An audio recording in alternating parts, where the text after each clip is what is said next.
เ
there's beauty everywhere, up and down and round and round. She got one that I like, she got one I like too. She moving it just right, she moving it right too. I'm looking around and there's beauty everywhere, up and down and round and round. She got one that I like, she got one I like too.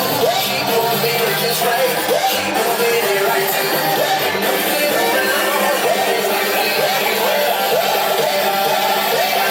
Put it in the air.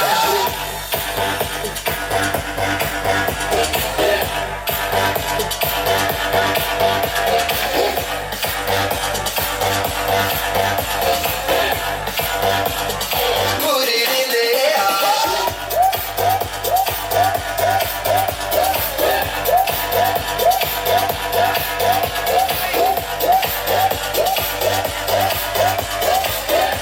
Let me see that booty.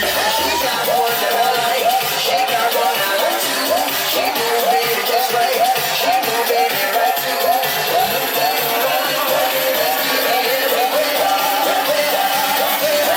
Put it in the air.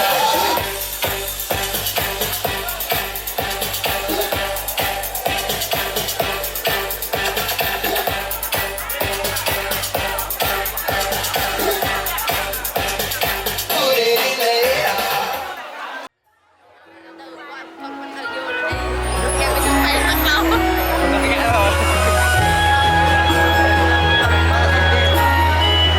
Để chậm chậm rồi nha.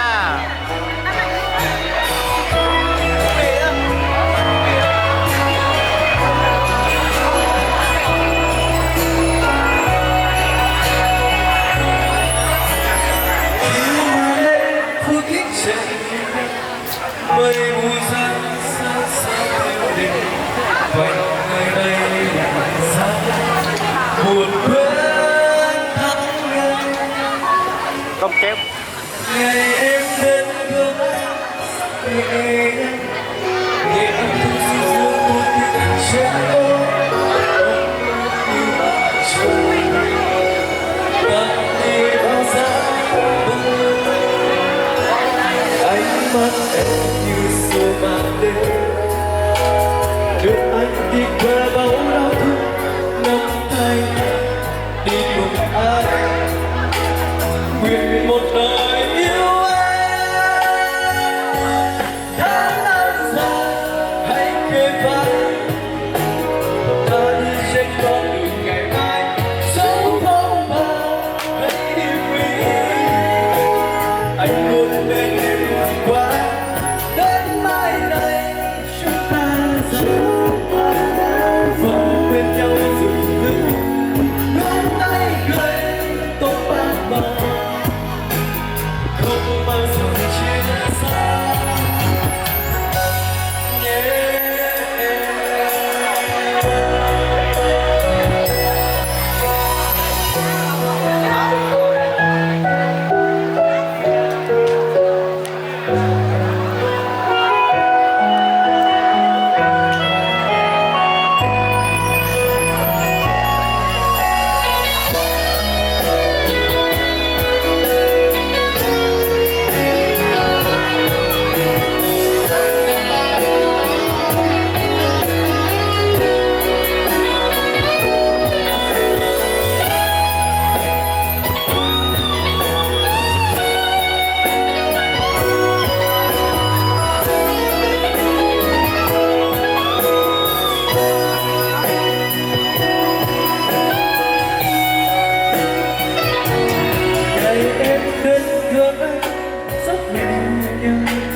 nghe âm thanh dư dư vô tình chân ấm áp như mặt trời ta đi bao giá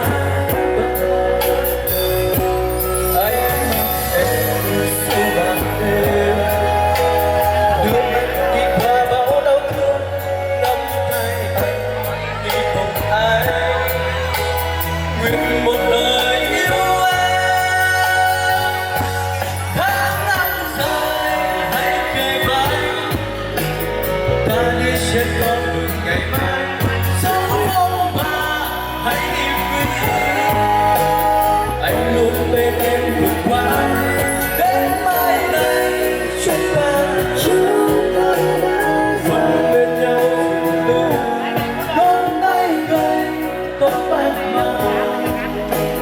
không bao giờ chia xa.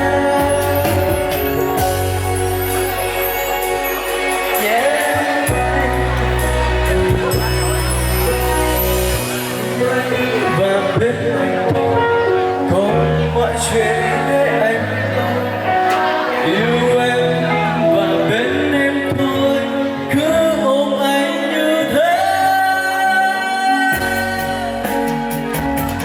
Tháng năm dài hay kề vai, tôi trên con đường ngày mai gió phóng xa hay niềm nghĩ.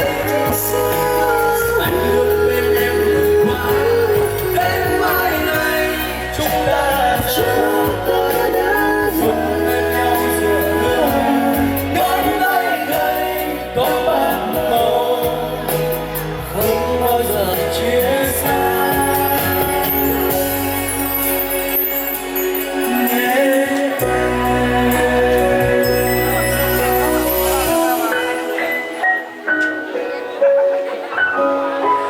Vâng thưa quý vị, có tuyệt vời không ạ? Một tràng pháo tay thật là quý ơi! Bây giờ xin mời toàn thể quý vị chúng ta sẽ cùng nhau giao lưu với đồng chém chúng ta một chút ạ. Bây giờ chú rể có thể cho chị biết là cảm giác của chú rể trong thời gian này, khoảnh khắc này như thế nào? Em có hạnh phúc không? Rất hạnh phúc chị. Em có hồi hộp không? Cũng hơi hộp ạ. Hồi hộp đúng ạ. Bây giờ để hết hồi hộp, chị bày cho một cách này. Quay lại phía mặt vợ và cho vợ, tặng cho vợ một nụ hôn thật ngọt ngào nào. Quý ơi, đếm nào. 1, 2, 3. Yeah, chúc mừng hạnh phúc chân năm. Vâng thưa quý vị, thật sự rất tuyệt vời. Vâng thưa quý vị, trên sân khấu tình yêu này đây là một bức tranh thực sự tuyệt vời, thật đẹp. Có hai nhân vật chính của chúng ta, hai bông hoa lung linh nhất, cô dâu hờ Lilith tưởng như hoa bạch lan xinh đẹp, và chú rể để trai chân tưởng như một chiến binh mùa đông thưa quý vị. Và ngay bây giờ để thay cho lời cảm ơn đến toàn thể quý vị, xin mời cô dâu và chú rể chúng ta sẽ cùng nhau cúi đầu chào. Vâng thưa quý vị thân mến, trong ngày đặc biệt trong đầy hạnh phúc ngày hôm nay của đôi hương, chúng ta không thể không nhắc đến cha mẹ là những đấng sinh thành, là những người đã đem đến cho chúng ta hai bông hoa đẹp nhất ngày hôm nay.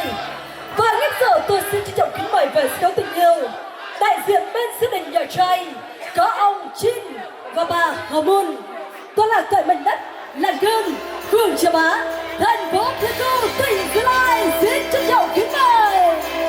Và số thân của cô dâu có ông Paulo Sinir và bà Teresa Hờ, đó là cởi mảnh đất, là brand Trợ Gia Kênh, huyện Nha Trang, tỉnh Gia Lai, xin trân trọng kính mời.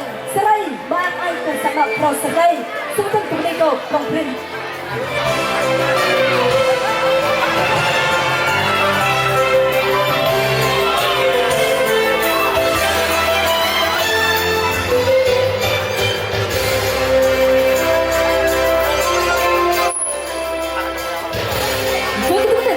Một người sức khỏe toàn thể quý vị cũng như các bạn nam thanh được sự cầm bốn phương, chúng ta sẽ cùng nhau hướng dẫn những niềm tin của mình về sâu tình yêu. Tới cùng chỉ là một ngắm nhìn trong một bức tranh thực sự tuyệt vời, có sự hiện diện tất cùng của bố mẹ đàn trai và đàn gái, và đặc biệt là có sự hiện diện của hai bông hoa đẹp nhất của chúng ta, cô dâu Hờ Lilith và chú rể Trân. Vâng thưa quý vị thân mến, yêu và được yêu là niềm hạnh phúc lớn lao của một con người chúng ta, là món quà vô giá mà cuộc sống đã ban tặng.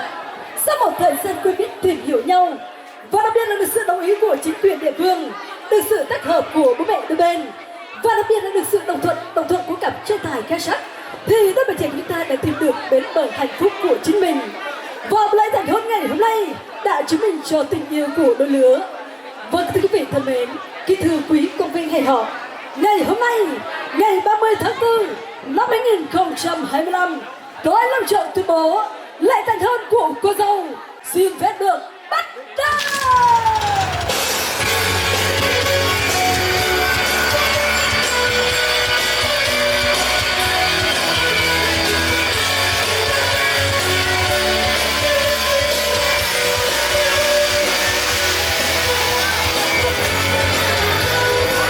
Vâng thưa quý vị, ngày hôm nay ngày lành tháng tốt, một ngày thực sự rất tuyệt vời. Và ngày hôm nay trở nên đặc biệt hơn khi có sự hiện diện đông đủ và đầy yêu thương của toàn thể quý vị cũng như các bạn nam tây nổi tiếng. Vâng thưa quý vị thân mến, và ngay giờ để đáp lại tấm chân tình của toàn thể quý vị thì tôi xin trân trọng kính mời ông Paulo Silio sẽ đại diện hai bên gia đình có đôi lời phát biểu. Xin trân trọng kính mời ông. Bonjour, beni payang de hang beni bintang de mediong medwa trong buông de nghe sang nó làm phòng nó mày sang nên với mò cái thứ chết đâu một đôi bạn người làm tiếng tây hơn beni bintang Sebentar Paklah kerai sang nak penyu. Belum hol nak pergi ke atas. Pergi ke Azak, pergi ke Metang Gede, pergi ke jauh. Yo ngok tak cik. Serenai bintang mau piak mau yang minta. Piak leprok yang minta. Cah lepesan. Minta rek mai, kang muwur, kang hom ek ke sang nak pro. Sang tong lek kalau beli propring ke sang nak lek piak thok pi o. Sang tong beli propring ke pita. Masuk pasangan prong. Beri ke pita kita. Và thưa quý vị, một lần nữa chúng ta MC xin được trả lời cho lại gia đình hai bên, gửi lời cảm ơn chân thành sâu sắc nhất đến toàn thể quý vị đã dành những thời gian quý báu còn ngọt của mình để về đây chúc mừng hạnh phúc cho năm chung dâu Hờ Linet và chú rể Trân. Và ngay giờ xin mời quý vị chúng ta sẽ cùng nhau đến với những nghi thức quan trọng nhất trong lễ thành hôn ngày hôm nay. Và ngay giờ xin mời cô dâu Hờ Linet và chú rể Trân sẽ cùng nhau nhận những ly rượu tình rượu hiếu từ ban tổ chức của chúng tôi để dâng lên bố mẹ đôi bên tỏ lòng hiếu kính sâu sắc trong trưa ngày hôm nay.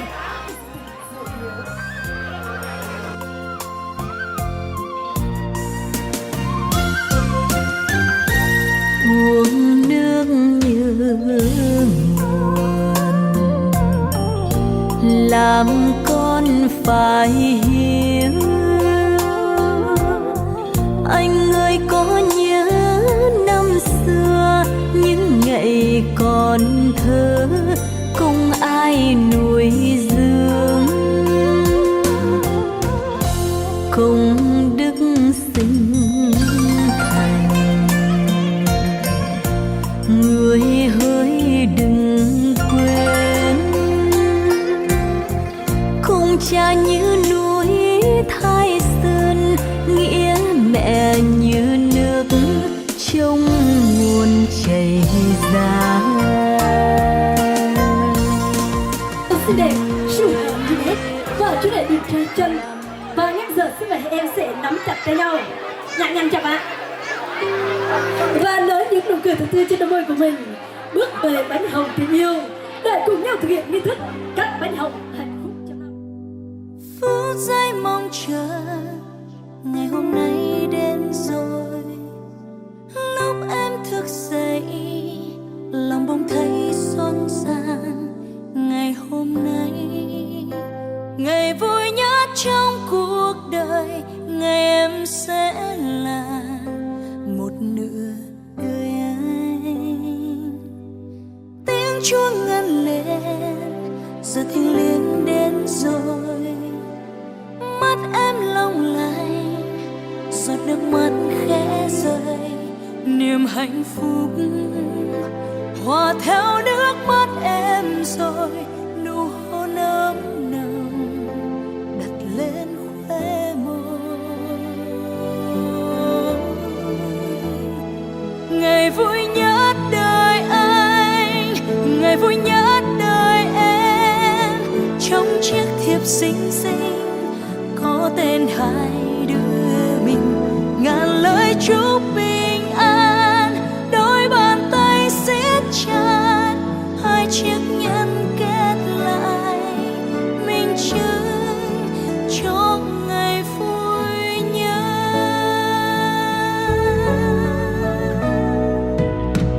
Phút giây mong chờ ngày hôm nay đến rồi, lúc anh thức dậy lòng bỗng thấy xôn xao. Ngày hôm nay ngày vui nhất trong cuộc đời, ngày em sẽ là một nửa của anh. Tiếng chuông ngân lên giờ thiêng liêng đến rồi, mắt em long lanh giọt nước mắt khẽ rơi, niềm hạnh phúc hòa theo nước mắt em rơi, nụ hôn ấm nồng đặt lên khóe môi. Ngày vui nhất đời anh, ngày vui nhất đời em, trong chiếc thiệp xinh xinh có tên hai đứa mình, ngàn lời chúc bình an, đôi bàn tay siết chặt, hai chiếc nhẫn kết lại minh chứng cho ngày vui nhất. Xa xa trong giấc mơ anh vẫn luôn mơ đến ngày vui nhất, và hôm nay bầu trời trong xanh thật nhiều ánh mắt chứng giám. Ngày vui nhất đời anh, ngày vui nhất đời em, trong chiếc thiệp xinh xinh có tên hai đứa mình, ngàn lời chúc bình an, đôi bàn tay siết chặt, hai chiếc nhẫn kết lại minh chứng cho ngày vui nhất. Hai chiếc nhẫn kết lại minh chứng cho ngày vui nhất.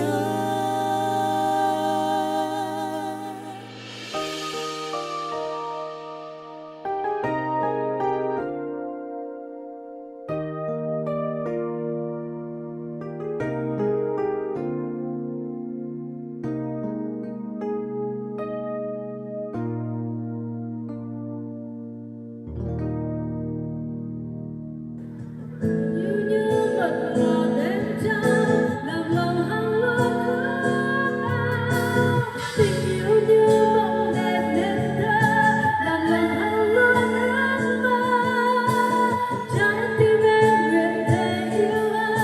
subscribe cho kênh Ghiền Mì Gõ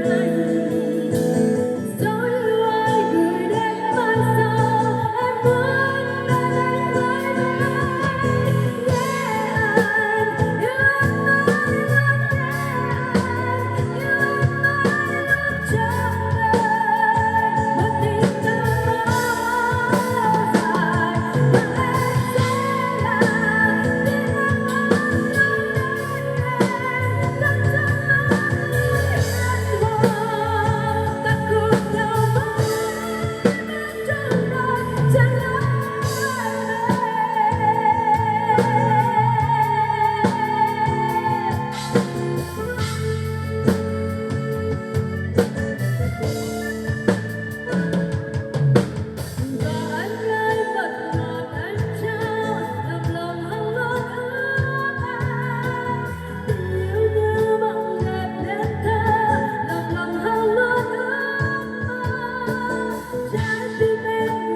Dạ vâng, một ca khúc tiếp theo mình xin được phép gửi tới quý vị một ca khúc Mess Up, giấc mơ có thật và có nhau trọn đời.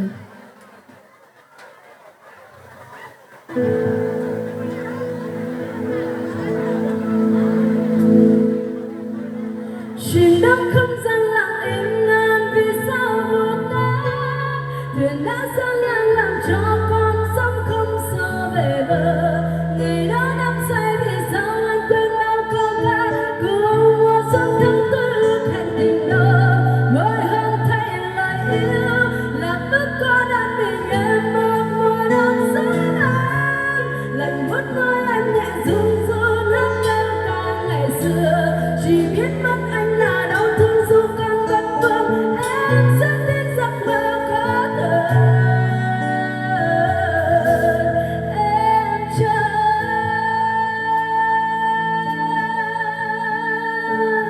đêm qua em mơ thấy anh mang mùa xuân yêu thương dịu êm cùng điều nhạc chất nhất hòa theo tiếng trái tim em rộn lên cầm bàn tay anh nói những lời ân ái mặn nồng thời gian ngưng mãi cho hoa lá khoe màu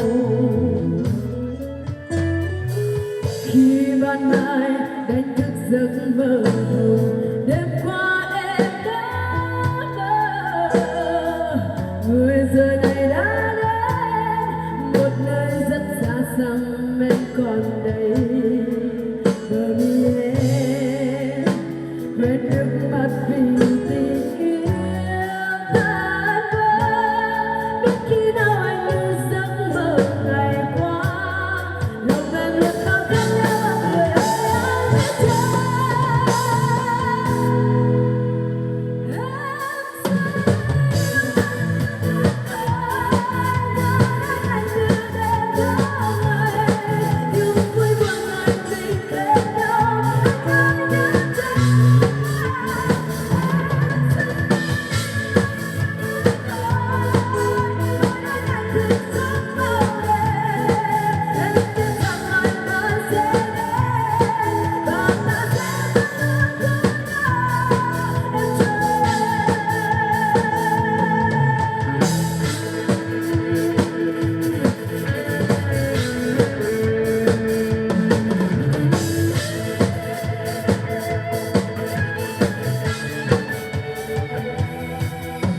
khi buồn làm đôi cánh chim bay dòng trời quên tháng ngày và quên hết bao buồn đau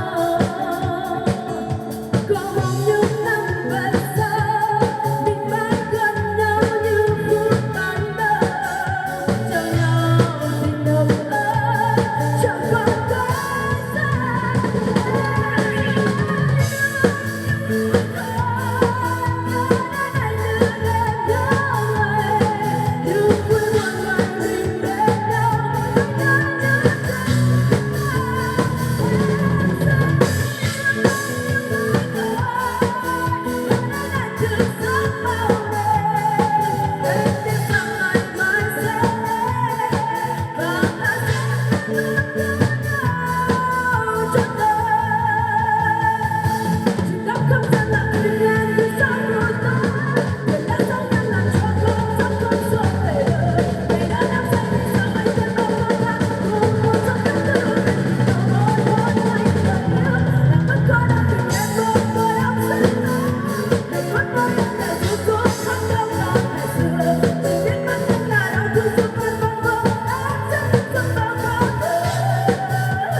hỏi xa lại từ nhiều năm nào những nụ cười anh đã trao thôi xa lại tuy nhiên yêu ban đầu quên đi đam mê.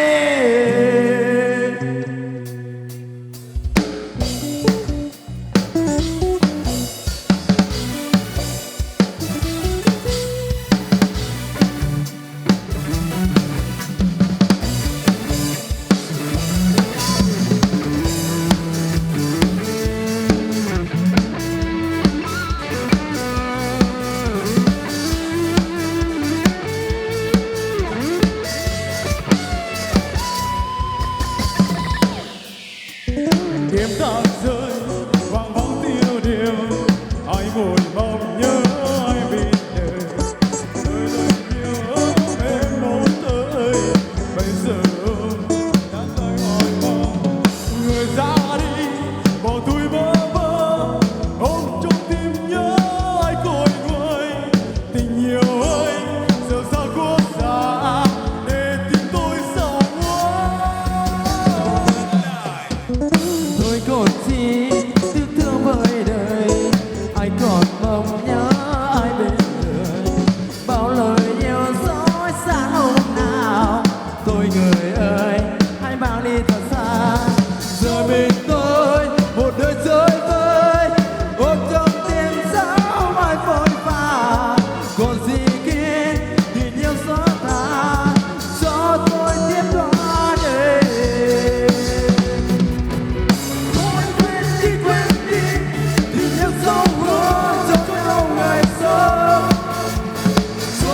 Trốn đi hết bao nhiêu kỷ niệm ngọt ngào đắng cay. Đời ơn thế rồi tiếc nuối, cũng không còn chi khi quay bước đi. Thì tôi xóa hết những yêu thương, ta đành chọn nơi lãng quên. Hãy trả lại tình yêu nào nào, những nụ cười anh đã sao. Tôi trả lại tình yêu ban đầu, quên đi đam mê.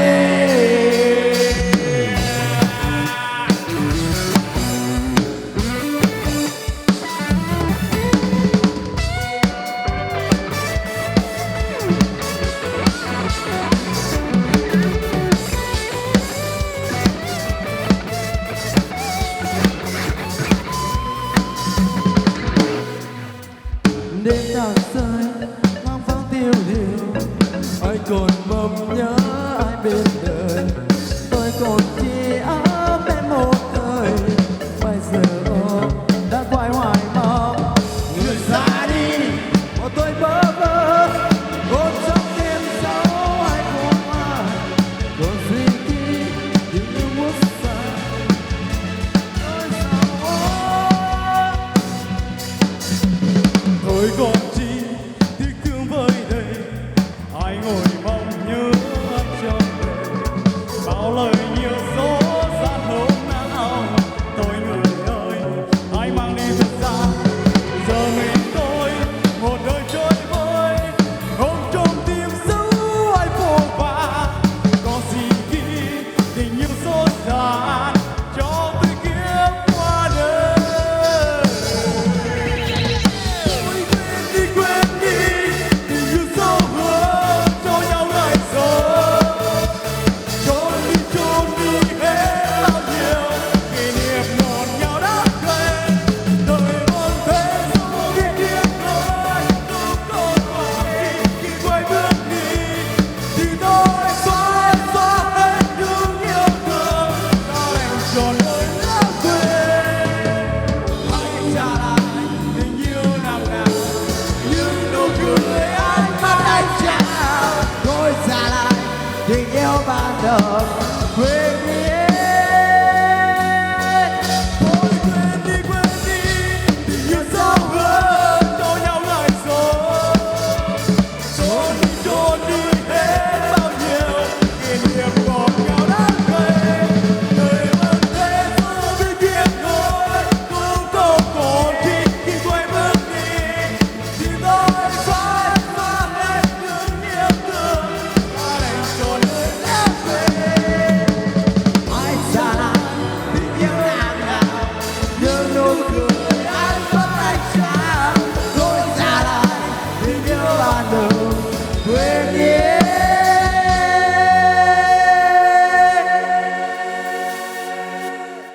đam mê. Vâng, xin cảm ơn ạ.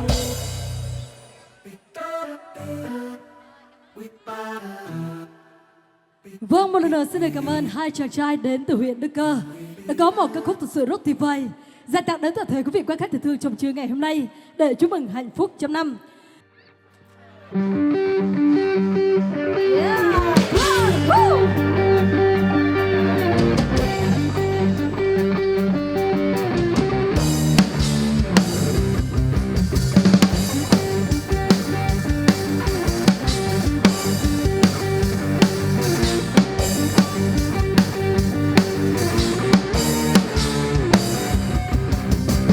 Một ngọn lửa hồng còn bên ta, một ngọn lửa hồng dám dừng, một ngọn lửa hồng bầu hồi cháy ôi cao nguyên em thương ai vì núi đang cháy. Một ngọn lửa hồng từ đâu là ngọn lửa tìm về với cội nguồn, một ngọn lửa hồng bầu hồi cháy ôi cao nguyên những chiến sĩ cao nguyên bên anh. Cháy lên ôi lửa kia, cháy mãi cho bóng em hiện ra giữa ngọn lửa. Em trao bầu trời, em trao lời nói nhớ mãi nhớ là nắng liều cháy giữa đám thì đường chim chưa nào bay qua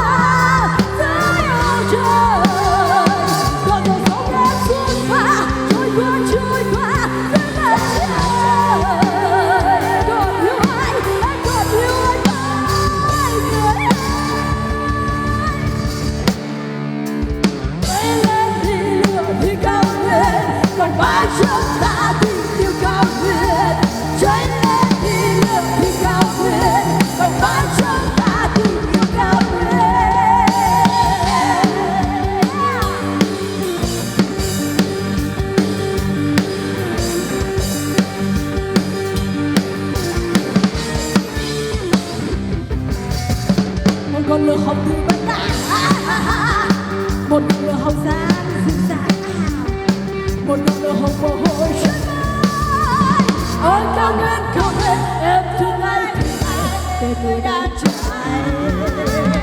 Một ngọn lửa hồng từ bao la, ngọn lửa tìm về với ngọn lửa bồi hồi cháy ôi cao nguyên những chiến sĩ cao nguyên bên anh lửa.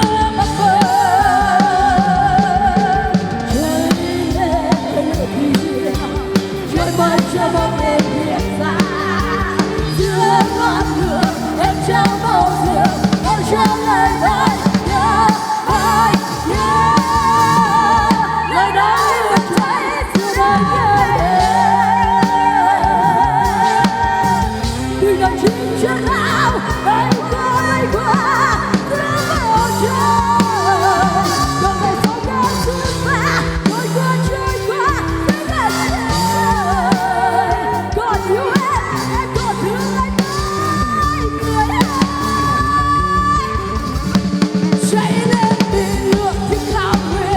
còn mãi trong ta tình yêu cao nguyên, cháy lên vì lửa thiên cao nguyên, còn mãi trong ta tình cao nguyên, còn mãi trong ta tình yêu cao nguyên, cháy lên vì lửa thiên cao nguyên, còn mãi trong ta tình yêu cao nguyên.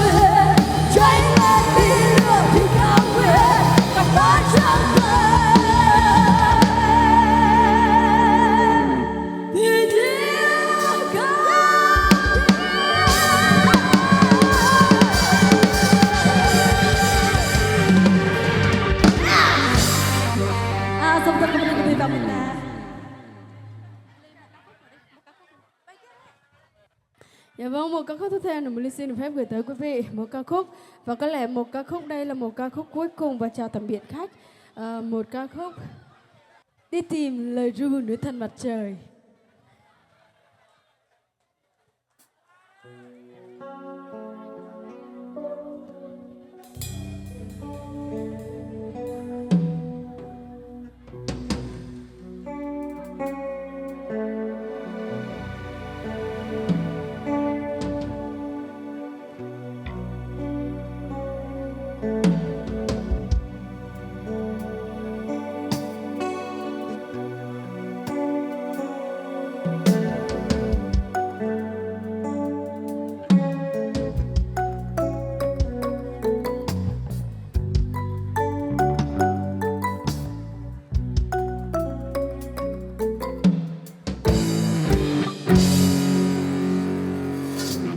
Một mình lang thang trên đất này,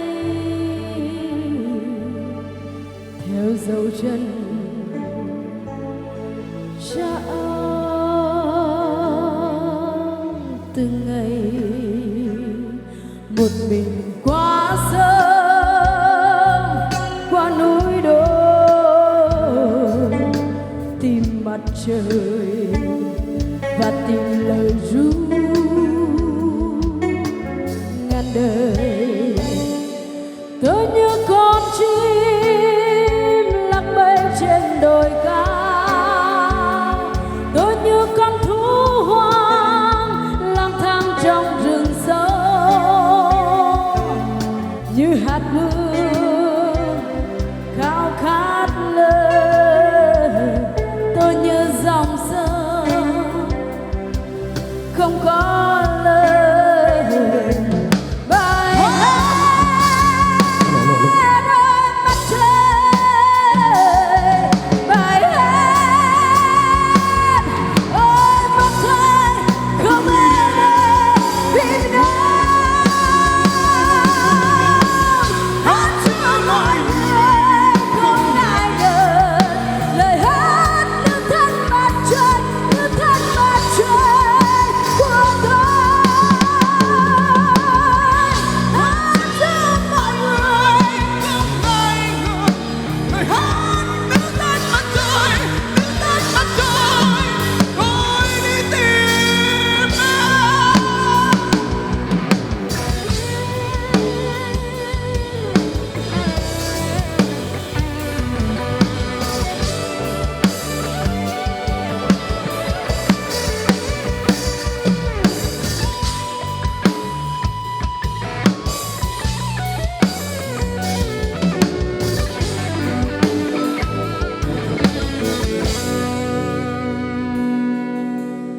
Một mình lang thang trên đất này, theo dấu